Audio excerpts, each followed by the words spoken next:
Hi folks, this is Jake. I hope you're okay today. We're looking at an article by Allison, How to Marginalize the Traditional Criteria of Authenticity.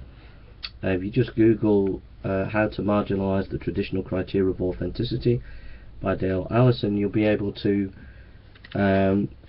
find a reference to it. I got this out of a 4-volume work of about 3,000 pages, so I think that would be a bit too big for you to look into.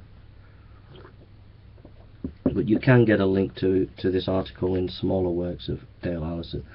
Allison is one of the world authorities on historical Jesus studies, and this is what he says. He says in page 18 in other words, we can go through all the motions and yet end up with precisely what we wanted or expected. Allison posed questions upon the historical criteria that historians use for historical studies in Jesus. The criteria of embarrassment, the criteria of multiple attestation, and many other criteria he calls into question. And he feels that we should look at, not piecemeal the Gospels, but look at the Gospels in larger chunks of themes. What I have to say to Allison is that I think that he is a very brilliant scholar, and I do love the guy and love what he has to say, but I profoundly disagree with him. I think that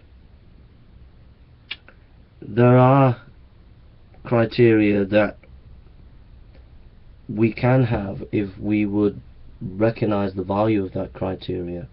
For example, Richard Bauckham, in his book Jesus and the Eyewitnesses, has clearly stated and shown that there is eyewitness material in the Gospels.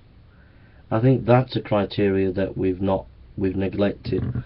The criteria of genre is something, and taking the piece of literature as a whole is something that scholars have not concentrated on as much as they should have done over the last 130 years.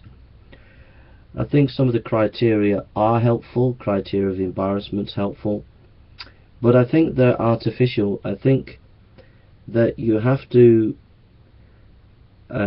be willing to scientifically, that is, systematically look at all the evidence and then come to some conclusion. The danger is in these historical studies is not just having a hypothesis, but having a hypothesis with prejudicial concepts and ideas that permeate your historical inquiry, and that before you even get there you actually have rewrote the history of Jesus in your own image. And Allison alludes to this, but I would say the same for Allison, that he would be doing the same, and he would be guilty of what other people do. So, in conclusion, in engaging with Allison, what I learned is the historical criteria for the studies of the historical Jesus. There needs to be tweaking, there needs to be more development on those criteria. Secondly, I think there are criteria there that are not being utilized as much as they should do, such as the fact that there is eyewitness material within the Gospels.